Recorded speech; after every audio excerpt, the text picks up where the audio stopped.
là rồi mà phí ăn cứ chưa vàng viếng thế à รอคิวตักน้ำทุกคนเบิ่ง đấy mom buông Nằm à. แม่เสาพลอยตักน้ำปุ้นเราอยู่เฮือนผักนั่นทุกคนแต่ว่ามาตักน้ำอยู่นี่เนาะ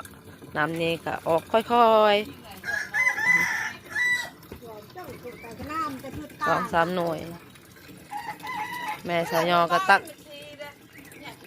รอคิวตักน้ำคือกัน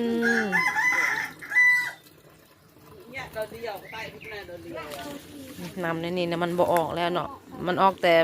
เมื่อวานนี่เนาะ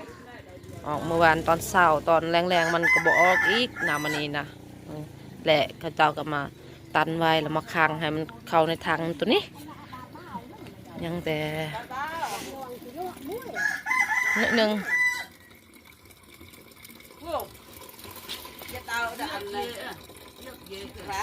มันลงแพะเกะเราเรียกอันเดิมจุดเรา là tụi nó chưa cái gì nè ta เจ้าก่อนลูกตบ